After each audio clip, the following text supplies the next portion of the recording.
ሰላም ውድ የስታር ለርኒንግ ቤተሰቦች እንደምን ቆያችሁልኝ? በዛሬው ቪዲዮ the ህይወት or አድዋ ፒስ ትሪቲ የሚለውን ቶፒክ አጠር አድርገን እናያለን።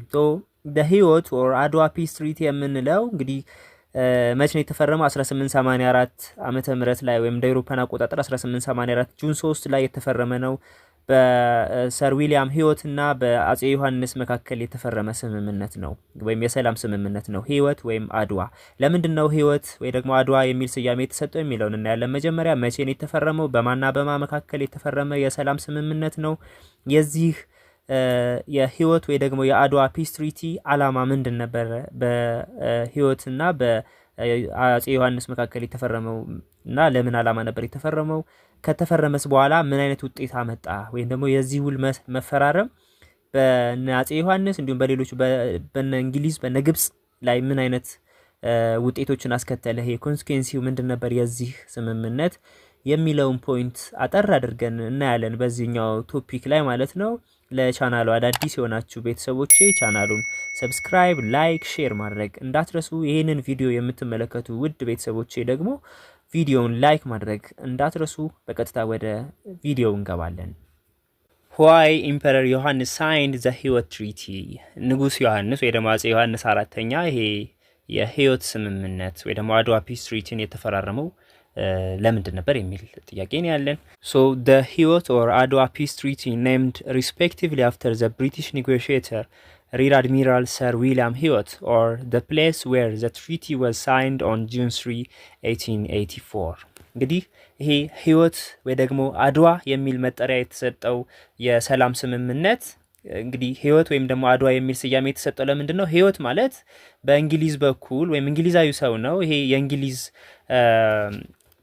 የባህር ኃይል ሰው የነበረ ሰው ነው ወይም የባህር ኃይል ላይ የሚሰራ ሰው ነው። ሪር አድሚራል ሰር ዊሊያም ሂወት የሚባለው እንግሊዛዊ ሰው ወደ ኢትዮጵያ መጥቶ አድዋ ላይ ጁን 3 1884 ከአጼ ዮሐንስ ጋር በወቅቱ ኢትዮጵያን ካስተዳደረው አጼ ዮሐንስ አራተኛ ጋር የተፈራረመው የሰላም ስምምነት ነው። ስለዚህ ህይወት ስንል በሰውየው ስም የተሰየመ ነው። አድዋ ስንል ደግሞ ስምምነቱ ወይም ውሉ ይሄ የሰላም ስምምነት የተፈረመበት ቦታ ነው። ስለዚህ ህይወት ወይም አድዋ ተመሳሳይ የሆነ ስያሜ ለዛ ውል ወይም ለዛ ስምምነት የተሰጠ ስያሜ ነው ማለት ነው። ህይወት ስንል ሰር ዊሊያም ህይወት በእንግሊዝ በኩል ተደራዳሪ ኔጎሺዬተር የነበረው ተደራዳሪ የነበረው ውሉ እንዲፈረም ሲያደርግ የነበረው ሰው ነው። በሱ ስም የተሰየመ ነው። አድዋ ካልን ደግሞ ይሄ ውሉ ወይም ስምምነቱ በሰር ዊሊያም ህይወትና በዮሐንስ አራተኛ መካከል የተፈረመው ስምምነት የተፈረመበት ፕሌስ ወይም ቦታ ነው። መቼ ነው የተፈረመው? ጁን 3 1884 1884 ላይ በሰር ዊሊያም ህይወትና በወቅቱ ኢትዮጵያን ባስተዳደረው አጼ ዮሐንስ አራተኛ መካከል የተፈረመ የሰላም ስምምነት ነው ማለት ነው። ለምንድን ነበር ይሄ ስምምነት የተፈረመው? ኮዙ ምንድነው? ምክንያቱ ምንድነው የሚለውን ነው የምናየው ቀጣይ። the two developments were the cause of the agreement። እንግዲህ ሁለት ሁነቶች ወይም ክስተቶች ይሄ የሰላም ስምምነቱ ወይ ደግሞ የአድዋ ፒስ ትሪቲ or ደግሞ የህይወት ፒስ ትሪቲ እንዲፈረም ምክንያት ሆነዋል ወይ ምክንያቶች ናቸው ነው። The first development was the rise of the Mahadist movement in the Sudan, which was partly religious and partly nationalist, was started in 1881. ለዚህ ስምምነት መፈረም ሁለት ምክንያቶች ይጠቀሳሉ ወይም ሁለት ነገሮች ወይም ክስተቶች ይሄ የአድዋ ወይ ደግሞ የህይወት ፒስ ትሪቲ እንዲፈረም ምክንያት ሆኗል። የመጀመሪያው እንግዲህ በሱዳን ውስጥ የነበረው የማሃዲስት ሙቭመንት መነሳት ነው። the rise of Mahadist movement in Sudan ነው። በ1881 አካባቢ ይሄ ሱዳን ውስጥ ማሃዲስት ሙቭመንት የሚባል በከፊል የሃይማኖታዊ እንዲሁም ደግሞ የናሽናሊስት ወይ ደግሞ የብሔርተኝነት እንቅስቃሴ ተጀመረ 1881 ላይ። ሪሊጂየስ ነው ስንል እንግዲህ የእስላማዊ የተሐድሶ እንቅስቃሴ የሚያደርጉ ነበሩ በሱዳን ውስጥ። ናሽናሊስት ስንል በወቅቱ በግብጽ ይገዙ ወይ ደግሞ በግብጽ አስተዳደር ስር ስለነበሩ ከዛ አስተዳደር ራሳቸውን ነፃ ለማውጣት በግብጾች ላይ ከፍተኛ የሆነ የብሔርተኝነት እንቅስቃሴ ወይም ናሽናሊስት ሙቭመንት ያካሂዱ ነበር። መቼ? 1881። ስለዚህ የዚህ ሙቭመንት የማሃዲስት ሙቭመንት በሱዳን ውስጥ መቀስቀስ ለህይወት ትሪቲ መፈረም አንዱ ምክንያት ነው። They liberated the northern and central parts of the countries and effectively encircled the Egyptians garrisons in the east. ስለዚህ ይሄ ማሃዲስት ሙቭመንት እንግዲህ በከፍተኛ ሁኔታ የተደረገበት ጊዜ ነው። የማሃዲስቶች እንቅስቃሴ ሪሊጂየስ ኤንድ ናሽናሊስት የሆነ ሙቭመንት ነው። ሃይማኖታዊም እንዲሁም የብሔርተኝነት እንቅስቃሴም ነው። በዚህ እንቅስቃሴ ምክንያት እንግዲህ ሰሜናዊውን የሱዳን ክፍል እንዲሁም ማዕከላዊ የሀገሪቱ ወይም የሱዳንን ክፍል ነፃ ማውጣት ችለው ነበረ። ነፃ ማውጣት ብቻ ሳይሆን ይሄ የግብጽ ወታደሮች ወይም የግብጽ ጦር የሚገኝበትን ቦታ ምስራቃዊ ክፍል ላይ የሚገኘውን ቦታም ደግሞ ኢንሰርክል አድርጓል ወይ ደግሞ ከበባ ውስጥ አስገብተውት ነበር ነው።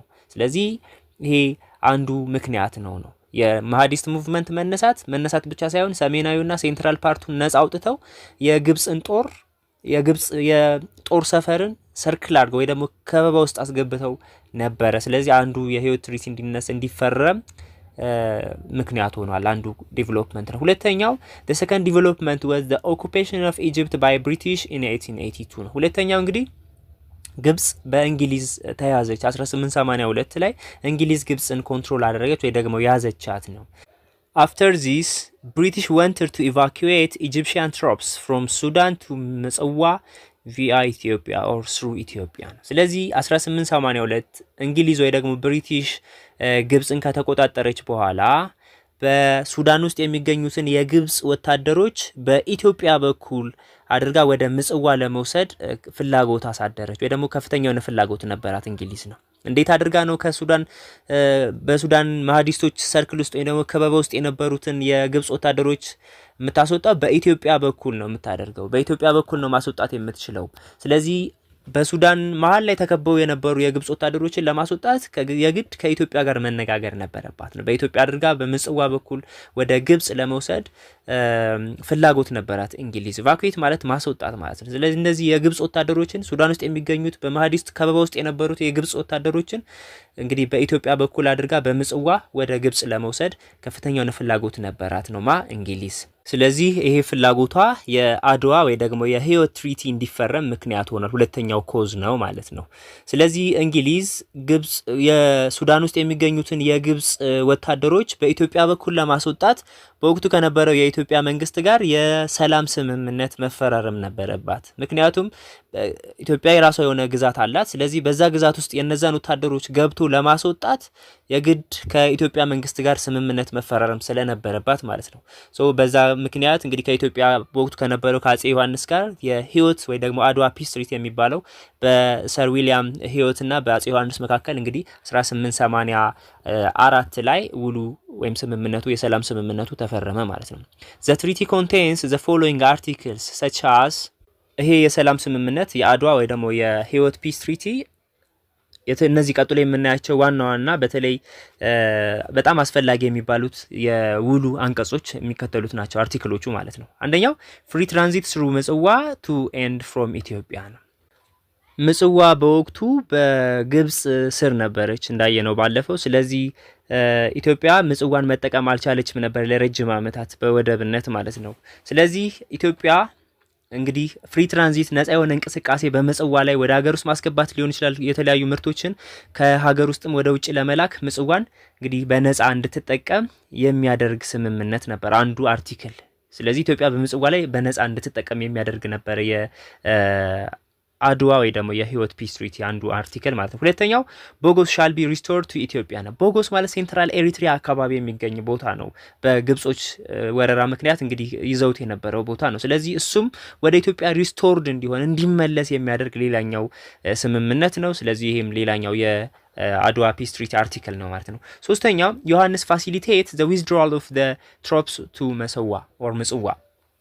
ሶስተኛው እንግዲህ እነዚህ ሁለቱ ለኢትዮጵያ የሚደረጉ ናቸው። ሶስተኛው ግን እነዚህን ሲደረግለት ዮሐንስ በምላሹ ደግሞ ምን ማድረግ አለበት? እነዚህ የግብጽ ወታደሮች ከዛ ከሱዳን ከበባ ከማሃዲስቶች አስወጥቶ በምጽዋ በኩል እንግዲህ እንዲወጡ ማድረግ ወደ ሀገራቸው እንዲገቡ የማድረግ ግዴታ ነበረበት የተፈራረመው ሌላኛው አጼ ዮሐንስ ማለት ነው። ስለዚህ ዮሐንስ ፋሲሊቴት the withdrawal of the troops to ምጽዋ። ስለዚህ በምጽዋ በኩል እነዚህ የግብጽ ወታደሮች እንዲወጡ የማድረግ ስራን የሚሰራ ነበረ። ስለዚህ ስምምነቱ እነዚህን ዋና አርቲክሎች የያዘ ስምምነት ነበረ አድዋ or the ህይወት ፒስ ትሪቲ የምንለው ማለት ነው። እነዚህ ከተፈራረሙ በኋላ aftermath of the treaty ይላል። እንግዲህ ከስምምነቱ በኋላ ምን ተፈጠረ የሚለውን ነው የምናየው እዚህ ጋር። what was the outcome of the ህይወት treaty? outcome ውጤቱ ምንድን ነበር የዚህ የህይወት ፒስ ትሪቲ ወይም የህይወት ስምምነት ወይም የአድዋ ስምምነት አውትካም ውጤቱ ምን ይመስል ነበር? ዮሐንስ faithfully fulfilled his obligation in facilitating the withdrawal of Egyptian troops at the cost of many Ethiopian lives. እንግዲህ አፄ ዮሐንስ የነበረበት ግዴታ ኦብሊጌሽኑ ምንድን ነበረ? የግብጽ ወታደሮችን ከሱዳን በኢትዮጵያ በኩል አድርጎ ወደ ምጽዋ እንዲሄዱ ማድረግ ነበረ። ስለዚህ አፄ ዮሐንስ ይህንን የነበረበትን ግዴታውን ታማኝ በመሆን እንግዲህ ተወጥቷል ወይ ደግሞ ፈጽሟል ነው። እነዚህ ጦርነት አድርጎ ከመሐዲስቶች ጋር በተለይ ይሄንን ጦር ሲመራ የነበረ ሁለት ቀን አካባቢ የተደረገ ጦርነት ነው። የግብጽ ወታደሮችን ከሱዳን የማስወጣቱ ሂደት ራስ አሉላ አባነጋ ወይ ደግሞ ራስ አሉላ እንግዳ ወይም በፈረስ ስሙ አባነጋ የሚባለው የጦር ጀነራል ነበረ እነዚህ የግብጽ ወታደሮችን ከሱዳን እንዲወጡ ያደረገው ነው። ስለዚህ አፄ ዮሐንስ የነበረባቸው ግዴታ እነዚህን የግብጽ ወታደሮች ከሱዳን እንዲወጡ የማድረግ ነበር። በራስ አሉላ አማካኝነት እንግዲህ ይሄ ተደረገላቸው። ስለዚህ የግብጽ ወታደሮችም ከሱዳን ወጥተው በኢትዮጵያ በኩል ወደ ምጽዋ እንዲላኩ ተደረገ ነው። but the Egyptians did not want to give up ከሰላ። ግብጾች ግን በተቃራኒው ይሄ ከሰላ ማለት ሱዳን ውስጥ ወይም ይሄ የግብጽ ጦር የነበረበት ቦታ ነው። ስለዚህ እሱን መልቀቅ አልፈለጉም ነበር ነው። ያ ከሰላ የሚባለውን የጦር ሰፈራቸውን እነዚህ ግብጾች መልቀቅ ወይ ደግሞ ለቆ መውጣት አልፈለጉም ነበር። they did not evacuate and hand over ከረን as they agreed ነው። ሌላው ከረን የሚባለው የኤርትራ ውስጥ የሚገኘውን ቦታ ለኢትዮጵያ እንዲያስረክቡ ያደርግ ነበር ስምምነት የተፈራረሙት ነው። ነገር ግን ያ ከተደረገላቸው በኋላ ከስምምነቱ በኋላ እና ወታደሮቻቸው ከወጡ በኋላ ይሄ ከረንን ለማስረከብ ፈቃደኛ አልነበሩም። ለቆ ለመውጣትም ጭራሽ በስምምነቱ መሰረት ይሄ ከረንን ለኢትዮጵያ ለመመለስ ለማስረከብ ፈቃደኛ አልነበሩም ግብጾች ነው። ኖት አለው ፍሪ ትራንዚት ኦፍ ጉድስ ቱ ኤንድ ፍሮም ኢትዮጵያ ስሩ ምጽዋ። ስለዚህ አንዱ መጀመሪያ ላይ የተፈራረሙት ፍሪ ትራንዚት ስሩ ምጽዋ ነበረ። በምጽዋ ላይ ኢትዮጵያ በነፃ እንድትንቀሳቀስ ወደ ውጪ ለመላክም ወደ ሀገር ውስጥ ለማስገባት ዕቃዎችን የተለያዩ ምርቶችን በነፃ መጠቀም እንደምትችል ነበረ ስምምነቱ ላይ የተፈረመው። ግን ያንን አልፈቀዱም። የፈለጉት የግብጽ ጦር ከሱዳን እንዲወጣ ዮሐንስ ካደረገ በኋላ ግን ኢትዮጵያ በነፃ በምጽዋ ወደብ ላይ እንድትጠቀም አልፈቀዱም ነበር ነው። ፋይናሊ ብሪቴን ሄልፕድ ኢታሊ ቱ ኮንትሮል ምጽዋ። ይሄ ሳይበቃ ደግሞ ጭራሽ ምጽዋን ካለመፍቀድም አልፎ ምጽዋን ይዛ የነበረችውን ግብጽ ከዛ አስወጥታ እንግሊዝ ለማን ሰጠቻት ማለት ነው? ለጣሊያን አሳልፋ ሰጠቻት ነው። መጀመሪያ አሰብን ይዘው ነበር ጣሊያኖች። ጭራሽ ደግሞ በእንግሊዝ አማካኝነት ማን ተሰጣቸው?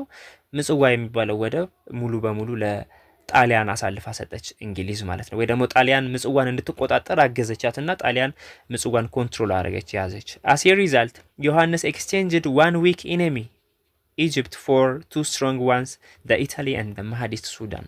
እንግዲህ አፄ ዮሐንስ መጀመሪያ እንግዲህ ጉንደት ጉራ ላይ በነበረው ጦርነት ጠላትነቱ ከግብጽ ጋር ነበረ። ዊክ ኢነሚ ነው። ሁለት ጊዜ 1875 ጉንደት 1876 ጉራ ላይ አሸንፏቸዋል። ያን ያህል ጠንካራ የሚባሉ የሚያሰጉ ጠላቶችም አልነበሩም ግብጾች። ዊክ ኢነሚ የምንለው ለዛ ነው። እሱን ትቶ ግን የእሷን ወታደሮች ለማስወጣት ብሎ ሌላ ሁለት ኃያላን ወይም ደግሞ በጣም ጠንካራ የሆኑ ጠላቶችን ፈጠረ። አንደኛው የኢታሊ ናት። ምጽዋን ያዘች በእንግሊዝ አጋዥነት፣ አሰብን ይዛ ነበር። ስለዚህ ለአፄ ዮሐንስ በጣም ጠንካራ የሆነች ሌላ ጠላት ናት ጣሊያን። ሌላኛው ማሃዲስት የሚባሉ ሱዳን ደርቡሾች ማለት ነው። ስለዚህ እነዚህ ማሃዲስቶችም ሌላኛው በአፄ ዮሐንስ ድርጊት የግብጽ ወታደሮችን ከሱዳን እንዲወጡ በማድረጉ ምክንያት ከማሃዲስቶች ወይም ከሱዳኖች ጋርም ከፍተኛ የሆነ ጸብ ውስጥ ወይም ጥላቻ ውስጥ ገቡ። በኋላ ላይ እንግዲህ አፄ ዮሐንስ ለመሞቱ ምክንያትም ይሄኛው የነበረው ድርጊት ነው። ምክንያቱም በህይወት ፒስ ትሪቲ ወይ ደግሞ በአድዋ ፒስ ትሪቲ አማካኝነት እንግዲህ ፍሪ ትራንዚት በምጽዋ ላይ ለማግኘት ቦጎስ የሚባለው ቦታ ለኢትዮጵያ፣ ከረን የሚባለው ቦታ ለኢትዮጵያ እንዲመለስ ለማድረግ ሲል ከእንግሊዝ ከሰር ዊሊያም ህይወት ጋር ያን የአድዋ ፒስ ትሪቲን ተፈራረመ። ነገር ግን ከተፈራረሙ በኋላ የግብጽን ጦር ከሱዳን እንዲወጣ ቢያደርግም እንኳን ያ ቃል የተገባለት በስምምነቱ መሰረት የተፈራረሙት ሌሎች ኢትዮጵያ ልታገኛቸው የሚገቡ ጥቅሞች አላገኘችም። ያንን ካለማግኘቱም በላይ ደግሞ ጣሊያንና ማሃዲስት የሚባሉ ሁለት ጠላቶች በዮሐንስ ላይ እንግዲህ ተነሱበት ማለት ነው። ይሄ ከአድዋ ፒስ ትሪቲ በኋላ የነበረው እንግዲህ ምን ይመስል ነበር፣ ከውሉ በኋላ ምን ተፈጠረ የሚለውን አጠር አድርገን ያየንበት ነው። ዜን እንግዲህ ጣሊያኖች ምጽዋን ይዘው አሰብንም ይዘው ነበረ። ከዛ በኋላ እንግዲህ ኢታሊያን አግሬሽን ወይም የጣሊያን ወረራ የሚል ፖይንት ኔክስት ላይ የምናይ ይሆናል ማለት ነው። ለዛሬ ይዤላችሁ የቀረብኩት ቪዲዮ ይሄንን ይመስል ነበር። ለቻናሉ አዳዲስ የሆናችሁ ቤተሰቦች ቻናሉን ሰብስክራይብ፣ ላይክ፣ ሼር ማድረግ እንዳትረሱ። ለዛሬ ይዤላችሁ የቀረብኩት ቪዲዮ ይሄን ይመስላል።